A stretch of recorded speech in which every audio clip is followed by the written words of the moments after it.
Hello friends, कैसे हो आप। Welcome back to simple life with Suvarna. Friends, ये 12 मई का दिन है। मैं अपने ट्रिप पर थी। मेरे ट्रैवल ब्लॉग अगर आपने नहीं देखे तो प्लीज़ जाकर देखिए। फ्रेंड्स, 18 मई को मैं घर लौट कर आई थी, लेकिन मेरे ट्रैवल ब्लॉग ही चल रहे थे अब तक, इसलिए कुछ शूट नहीं किया। आज से मैंने शूट करना स्टार्ट किया। ये 12 मई का दिन है और आए हैं आगरे के पेठे। मेरे देवर जी आए हैं। इनफैक्ट फैमिली के सारे मेम्बर आए हुए हैं मेरे घर। फ्रेंड्स, वैकेशन में हम एक बार सब लोग मिलते हैं, फैमिली के मेम्बर, मेरे यहाँ, मेरे देवर के यहाँ या फिर हमारे ससुराल में। इस बार मेरे यहाँ सब आए हुए हैं और देखो खाना खाकर मस्त से यहाँ पर गप्पे लड़ाए जा रहे हैं। फ्रेंड्स, फिर भी यहाँ पर फैमिली के 2 लोग कम हैं, मेरा बड़ा बेटा और मेरे देवर का बड़ा बेटा। ये 23 मई की सुबह है और सुबह सुबह यहाँ छन रहा है ये आटा। पूनम बैठे हैं आटा छानने के लिए, मेरी सिस्टर, और मैं लगी हूँ बाकी कामों में। सबसे पहले सुबह का जो काम है पूजा पाठ का, वो मुझे करना है, क्योंकि 18 मई को मैं आई थी लेकिन फिर भी घर अभी तक संभला नहीं है। घर पूरी तरह से बिखरा पड़ा हुआ है। फैमिली के सारे मेंबर्स आए हुए हैं, उनसे गप्पे लड़ाने में, आराम करने में ही सारा समय बीत रहा है। भगवान जी की पूजा जो है वो ऐसे ही साधारण तरीके से हो रही है रोज़। आज मैंने सोचा कि मंगलवार है, मेरा उपवास भी है आज, तो कलश की फिर से स्थापना कर दूँ। इसीलिए मैंने ये सारे जो तांबे के बर्तन हैं उनको मैं घिस रही हूँ इमली से। ये मैंने पहले भी शेयर किया है कि मैं तांबे के बर्तन को चमकाने के लिए इमली का इस्तेमाल करती हूँ। नींबू भी लगा सकते हैं, नींबू से भी तांबे के बर्तन चमक जाते हैं। तो ये मेरे धुल कर रेडी हो गए, ये तांबे के कलश, ये थाली, और जिस थाली में मैंने इमली की चटनी ली थी या इमली ली थी उसको भी मैंने धोकर अच्छे से रख दिया बाजू में। तो फ्रेंड्स, ये जो कलश है ये मैंने अक्षय तृतीया के दिन स्थापित किया था। इस कलश का पानी हम मंगलवार के दिन, गुरुवार के दिन या शुक्रवार के दिन बदल सकते हैं। हफ्ते में एक बार ये पानी बदल देना चाहिए। कलश में पानी भरने के लिए मैंने मोटर चला दी थी और ताज़े पानी से मैंने ये कलश भरा है। इसकी स्थापना करनी है मुझे मंदिर के एक बाजू में। फ्रेंड, सुबह उठ के ही नहा के ही मैंने मंदिर की साफ़ सफाई कर ली थी और मैं रोज़ पढ़ती हूँ गणपति स्तोत्र और शिव स्तुति। अब मुझे लगाना है सिर्फ दीपक। दीपक तो वैसे मेरा अखंड जलता रहता है, इसकी बाती मैंने ठीक की है और इसमें तेल भरा है। मेरे देवर जो मथुरा गए हुए थे, वहाँ से वो बाल गोपाल जी के लिए बहुत अच्छे से ड्रेस लेकर आए हैं। वो मथुरा गए थे, मतलब वो दिल्ली गए थे शादी अटेंड करने के लिए। वही वो घूम कर आए हैं, मथुरा, दिल्ली, आगरा, और वहीं से वो आगरे वाले पेठे भी लेकर आए थे। तो फ्रेंड्स, मैंने अब कर ली है ये यहाँ पर पूजा मेरी छोटी सी, और अब मैं लौटूंगी फिर से किचन में। मैं आ गई हूँ किचन में और मैंने निकाली है चने की दाल। चने की दाल इसलिए क्योंकि आज बनेगी पूरन पोली, आम रस और पूरन पोली। जब आम का सीज़न होता है तो पूरन पोली बहुत बार बनती है, और आज तो सारे फैमिली के मेम्बर आए हुए हैं, इसलिए सबके लिए पूरन पोली बनेगी। पूरन पोली खाना हम सबको पसंद है। चने की दाल मैंने निकाली है और बाहर चल रही है गपशप। बार बार मैं इनकी गपशप सुनने जा रही हूँ। मेरे देवर और मेरी सास गप्पे लड़ा रहे हैं और मेरे हस्बैंड और मेरे ससुर जी गए हैं सब्जी मंडी, क्योंकि आज मंगलवार है, हमारे यहाँ सब्जी मंडी लगती है, इसलिए वो सब्जियाँ खरीदने के लिए मंडी गए हैं। एक तरफ मैंने रखे हैं प्याज और अब मैं चढ़ा रही हूँ चने की दाल। एक तरफ रखी है मैंने चाय सबके लिए, दूसरी बार ये चाय बन रही है। पूरन पोली के लिए जो पूरन बनता है वो चने की दाल और गुड़ का मिश्रण होता है, जिसके लिए चने की दाल को बहुत अच्छी तरह से पकाना होता है, बिल्कुल मक्खन की तरह मुलायम वो पक जानी चाहिए। और देखो, तीनों हम काम करते करते हमारी बातें हो रही हैं। बातों में ऐसा है कि मेरी सास ही सब बातें करती हैं, हम बस सुनते हैं। उनके पास इतने किस्से होते हैं, इतने किस्से होते हैं, गाँव के होते हैं, रिश्तेदारों के होते हैं, बस वो एक एक किस्सा सुनाती जाती है और हम सुनते जाते हैं। और साथ साथ हम चाय एंजॉय कर रहे हैं उनकी बातें सुनते सुनते। वो इतने अच्छे से एक्टिंग कर कर के बातें बताती है ना कि पूरा दृश्य आंखों के सामने आ जाता है। हम दोनों बहनों को इनकी बातें सुनना बड़ा अच्छा लगता है। इनकी बातें इतनी हैपनिंग होती है और इतनी अच्छी होती है। देखो कैसे एक्टिंग कर रही है। ऐसा प्रतीत होता है जैसे कि हम जो बात वो कर रहे हैं ना, वहीं पर हम खड़े हैं और सारा दृश्य वो देख रहे हैं। भले ही इनकी उम्र ज़्यादा दिखाई देती हो, लेकिन ये बहुत एक्टिव है काम में, बहुत सारे काम वो कर लेती है। और देखो, चाय पी रहे हैं हम यहाँ पर। पूनम घस रही है सूखा नारियल, क्योंकि मसाले वाले आमटी के लिए सूखा नारियल भी लगता है। वो चाय बहुत ठंडी पीती है, उसके लिए इसकी चाय रखी है। मुझे और मेरी सास को गर्मा गर्म चाय चाहिए होती है। गर्मा गर्म चाय के साथ बहुत अच्छी अच्छी बातों को मैं एंजॉय कर रही हूँ। और फ्रेंड्स, मैं आपको दिखाती हूँ कि हमें गिफ्ट आया है जो हर साल आता है, अल्फांजो आम। अल्फांजो आम हमारे घर हर साल आते हैं। वो भेजते हैं राहुल दत्तात्रेय बर्वे, जो मेरे हस्बैंड के फ्रेंड हैं, और वो रहते हैं रत्नागिरी, महाराष्ट्र, रत्नागिरी। और रत्नागिरी के जो आम है वो सबसे ज़्यादा फेमस है पूरे महाराष्ट्र में। वहाँ से ये हमें आम भेजते हैं हर साल। मैं आपको दिखाती हूँ यह आम, अल्फांजो आम कैसे है जो रत्नागिरी से आए हैं। बहुत ही खुशबू इनकी पूरे घर में बिखरी पड़ी है। जैसे जैसे ये पकते जा रहे हैं वैसे वैसे उनकी पूरी महक पूरे घर में आती जा रही है। तो ऐसे ये अल्फांसो आम, इनको मैं डाल रही हूँ पानी में, क्योंकि आम में होती है गर्मी और हम अगर इसको ऐसे ही खाएं तो हमारे स्किन को प्रॉब्लम हो सकता है। इसलिए आम खाने से पहले आधा घंटे में इनको पानी में भिगो देती हूँ, ताकि इन रसीले आम का मज़ा ले सके, ना कि इनके गर्मी का। तो फ्रेंड्स देखो, मंडी से सब्जियां आ गई है और ये दोनों जुट गई ये सब्जियां ठीक रखने में। मैंने आपको पहले ही कहा था कि मेरी सास बहुत एक्टिव है। जैसे ही ये सब्जियां आई वो भी वहाँ पर इनको ठीक से रखने में जुट गई मेरी बहन के साथ। और हर व्यक्ति के 2, इस हिसाब से मैंने 16 आम भिगोए हैं पानी में। 8 लोग हैं आज हम। देखो ये सारा मसाला मेरा रोस्ट होकर रेडी हो गया है पकौड़ियों के लिए। ये बेसन भी घोल कर मैंने रख दिया है। एक तरफ उबल रहा है पानी, एक तरफ मेरी दाल है चने की, और एक तरफ रखा है पानी, गर्म पानी हर एक व्यक्ति के नहाने के लिए। भले ही गर्मी हो लेकिन थोड़ा गर्म पानी से ही नहाना पसंद करते हैं हम। तो देखते हैं दाल गल गया, नहीं तो इसमें अभी थोड़ी कसर बाकी है, क्योंकि मुलायम सी दाल गल जानी चाहिए। इसलिए मैंने इसको फिर से रख दिया 1 सीटी रख लेने के लिए। और देखो काम चल रहा है, पूनम रख रही है सब्जियां फ्रिज में, और मेरी सास देखो क्या कर रही है, वो हाथ के हाथ झाड़ू लगा रही है। जो सब्जी आई है उनकी जो नीचे गंदगी पड़ी है उनको वो साफ़ कर रही है, सब्जियां भी अच्छे से रख रही है। वो इतनी एक्टिव है। और देखो फ्रेंड्स, घर में सब लोग होते हैं तो कितनी रौनक होती है। मंडी से और एक चीज़ आई है, ये ब्लूबेरी सा दिखने वाला एक फल, लेकिन ये ब्लूबेरी जैसा दिखता है, ब्लूबेरी नहीं है, इसको हम करवंद कहते हैं। आपके यहाँ इसको क्या कहते हैं?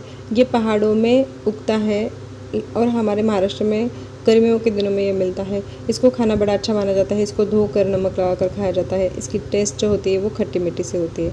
तो फ्रेंड्स, घर में हम दोनों अकेले ही रहते हैं, मैं और मेरे हस्बैंड, क्योंकि हमारे बच्चे बड़े हो चुके हैं और अपने भविष्य की चिंता में वो अलग अलग शहरों में अब जा चुके हैं, रहते हैं वहाँ पर। देखो अभी पूनम लगा रही है घर में झाड़ू। घर में सब होते हैं तो कैसे हाथ के हाथ सारे काम होते रहते हैं, किसी को कुछ बताने की ज़रूरत नहीं, अपना अपना काम सब कुछ करते रहते हैं। और ये छोटा बेटा मेरा बीच बीच में इसका अपीयरेंस किचन में बड़ा अच्छा लग रहा है। आज खाना बनाते हुए वो भी मुझे बड़ी खुशी हो रही है। यहाँ पर मसाले वाले आमटी का मसाला मैंने तलने के लिए रख दिया है। मेरा चावल पककर रेडी हो गया है। 8 लोग हैं इसलिए बड़ी अमाउंट में आज खाना बनने वाला है। तो फ्रेंड्स, बाहर में गई, मेरी सास वहाँ पर गपशप कर रही थी। मैंने कहा कि चलो मेरे लिए आप कुछ लेकर आई हो ना तो दिखाओ। तो तुरंत आई और देखो वो क्या लेकर आए हैं, फिर से लेकर आए हैं वो पापड़ मेरे लिए। मैंने उनसे कहा था कि वो जो लाल ज्वार के पापड़ है वो आपने बहुत कम भेजे, वो फिर से लेकर आई। और वो अब लाई है कुरडई। ये जो अब रख रहे हैं ना थाली में, इसको कुरडई कहते हैं। ये गेहूं से बनती है। इसकी प्रोसेस बहुत लॉन्ग होती है, 4 से 5 दिन लगते हैं इसको बनाने में, लेकिन ये बहुत टेस्टी से ऐसी ये कुरडई होती है जो आज मैं तलूँगी आमरस पूरनपोली के साथ। ये जो जितने प्रकार के वो पापड़ लेकर आई है वो सारे मैं तलूँगी। वो बहुत प्रकार के पापड़ लेकर आए हैं, जैसे ये चावल के हैं, गेहूँ के हैं, लाल ज्वार के हैं, मेरे पास रखे हुए रागी के, उड़द के, और ये कुरडई, ये सब मैं आज तलूँगी। और देखो फ्रेंड, जो ये कुरडई लेकर आई है इसको मैं आपको तल कर दिखाती हूँ, तलने के बाद ये कैसी दिखती है।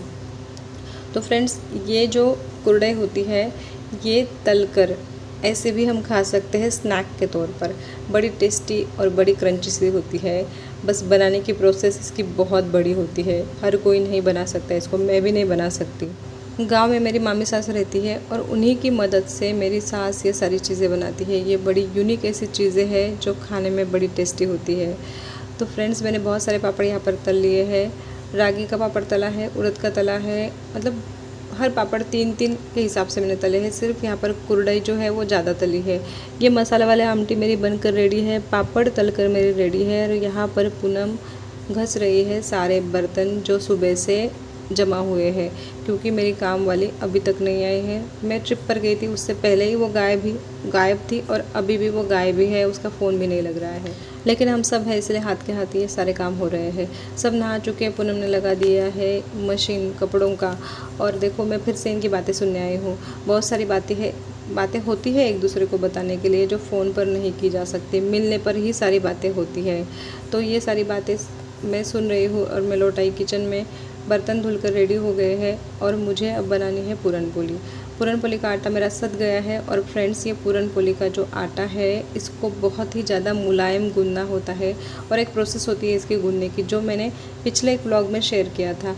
तो ये ऐसा लचीला सा ये आटा गूंद कर रेडी होना चाहिए। इसको मैंने सुबह ही गूंद लिया था और इसकी जो प्रोसेस है उसको पूरा करके अब मैं इसको अपने हाथ से खींच कर इसकी जो इलास्टिसिटी है ये बढ़ा रही हूँ। अगर ऐसा नहीं किया तो पूरन पोली मुलायम नहीं बनती है।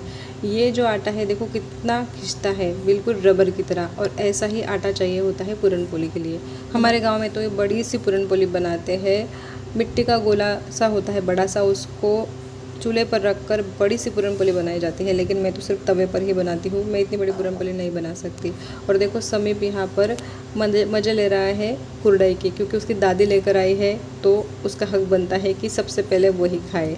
तो यहाँ पर फ्रेंड्स पूरन पोली मैं बना रही हूँ। 5-6 पूरन पोली बनने के बाद पूनम जो है वो सबको परोस देगी। ये जो खाना है बहुत जल्दी बना रही हूँ, क्योंकि आज ही मेरे देवर को निकलना है छत्रपति संभाजी नगर। उनको छुट्टी नहीं है, वो पहले ही छुट्टी पर थे, शादी अटेंड करके आए हैं।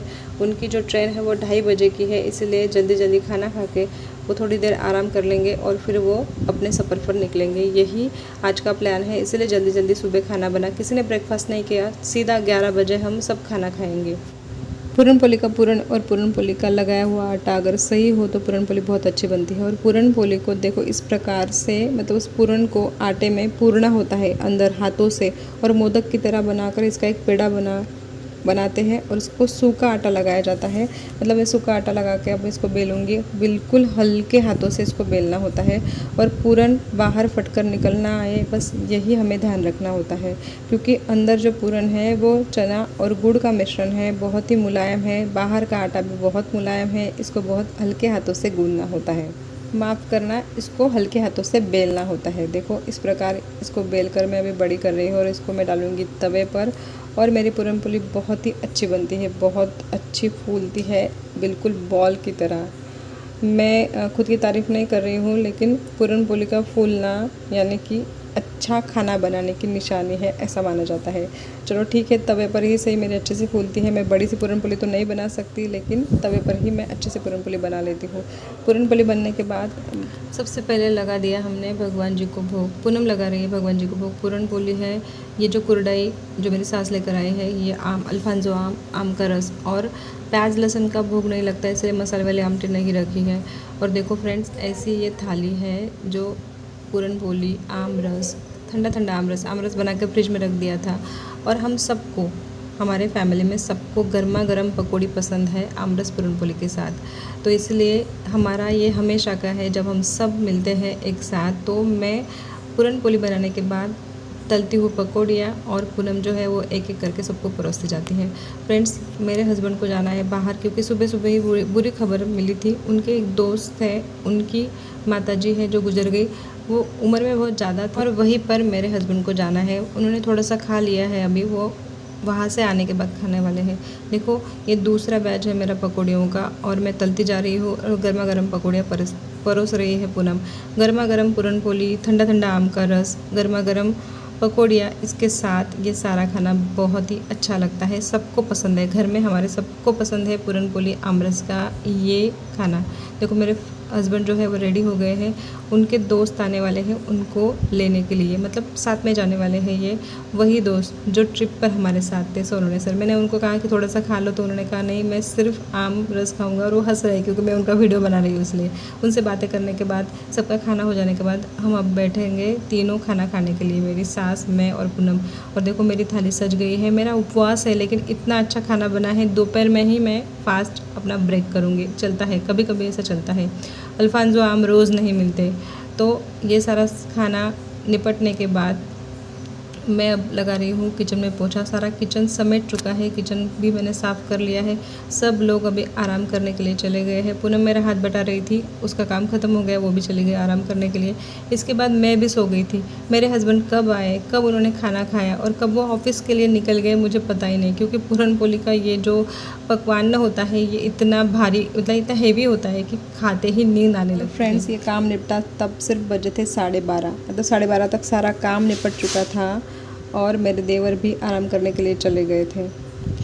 3 बजे, अभी 3 बजे का समय है। ये जो मेरा बेटा है ये अपने अंकल को मतलब मेरे देवर को स्टेशन पर छोड़ कर आया है और हम उससे पूछ रहे हैं कि ट्रेन आई थी या तू पहले ही निकल आया। तो उसने कहा नहीं, ट्रेन आ चुकी थी, वो ट्रेन में बैठ गए और उसके बाद मैं वहाँ से निकला हूँ। तो फ्रेंड्स अभी बजे है 4:30। 4:30 बजे सीन ऐसा है, देखो ये पढ़ाई करते करते देख रहा है मेरा वो बर्थडे वाला व्लॉग। और आज मेरे ही घर के मेंबर मेरे फ़ैन बने हुए हैं और 2:30 बजे जो आज का जो वीडियो अपलोड हुआ है वो समीप देख रहा है फ्रेंड्स। और पूनम पढ़ रही है संभाजी कादम्बरी जो लिखी है विश्वास पाटिल जी ने। ये बाद में देखिए व्लॉग। और ये 5:30 बजे का टाइम है। देखो ये दोनों माँ बेटे क्या कर रहे हैं। इनको रील बनाना है इसलिए वो इसको पानी फेंकने के लिए कह रहा है और वो कह रहा है कि मैं स्लो मोशन में इसका रील बनाऊँगा। अब 5:30 बजे है इसलिए मैंने रखी है चाय। चाय बनी है आज लेमन ग्रास वाली, बहुत दिनों के बाद मंडी लगी थी, मंडी में से लेमन ग्रास आई है। लेमन ग्रास वाली चाय मुझे पीना बहुत पसंद है, बहुत ही रिफ़्रेशिंग ऐसी चाय होती है। गर्मी हो या सर्दी 2 वक्त की चाय तो चाहिए ही चाहिए। सबको मैं चाय दे रही हूँ। देखो कितने सादे तरीके से मेरे घर के सारे मेंबर्स हैं। नीचे बैठकर खाना खाना पसंद करते हैं, नीचे बैठकर चाय पीना पसंद करते हैं। और पूनम फिर से लगी है उन्हीं सब्जियों के पीछे जो सुबह आई थी, उनको वो ठीक से रख रही है। मैंने समीप को पुकारा कि कुछ दूध वगैरह ले लो, तो वो देखो कहाँ बैठा है, बाहर औंधे पैर करके बैठा है। इतनी गहराई है नीचे, लेकिन सामने मैदान में बच्चे क्रिकेट खेल रहे हैं, उस क्रिकेट का वो आनंद ले रहा है। मैं उसको डांट रही हूँ, वो कह रहा है कि नहीं गिरूँगा, पर मुझे उस पर विश्वास नहीं है। जैसे तैसे उसको वहाँ से उतार, क्रिकेट उसको बहुत ज़्यादा पसंद है, लेकिन मैंने कहा अरे वहाँ जाकर देख लो, यहाँ बैठकर मत देखो। और मैं मनाली से कुछ चीज़ें खरीद कर लाई थी, मेरी सास के लिए, मेरी माँ के लिए स्वेटर मैंने लाया है, मेरे ससुर जी के लिए मैंने स्वेटर लाया है, और ये शॉल और टोपियाँ मैंने अपनी भाभी के लिए और बहन के लिए लाई है। और यही सब मैं अब सबको दिखा रही हूँ। देखो ये इतनी ज़्यादा महंगी चीज़ें नहीं हैं, बहुत ही साधारण सी या फिर हम कह सकते हैं चीप रेट में मिली हुई चीज़ें हैं। और ज़्यादा ख़रीदारी नहीं की क्योंकि बोझा बढ़ जाता। पहले ही 15 दिन की ट्रिप थी, हम दोनों के कपड़े थे, तो इसलिए ज़्यादा ख़रीदारी बिल्कुल नहीं की हमने, थोड़ी ही चीज़ें खरीदी। और ये चीज़ें मैं इनको दिखा रही हूँ। 6 बजे है, मेरे हस्बैंड ऑफिस से लौट आए हैं और देखो इनके चेहरे पर कितनी ज़्यादा खुशी है, कितने कम अपेक्षाएं हैं इन लोगों की। गांव देहात में रहने वाले लोग छोटी छोटी चीज़ों से कितने खुश हो जाते हैं। देखो जो मैं उनको दिखा रही हूँ वो देखकर कितने खुश हो रहे हैं। तो फ्रेंड्स यही जीवन की हैप्पीनेस है और यही सुख है। तो फ्रेंड्स आज का ब्लॉग यहीं पर ख़त्म होता है। अगर आपको पसंद आए किसी भी वजह से तो चैनल को लाइक और सब्सक्राइब ज़रूर करना। मिलती हूँ आपको अगले ब्लॉग में। राम राम जी।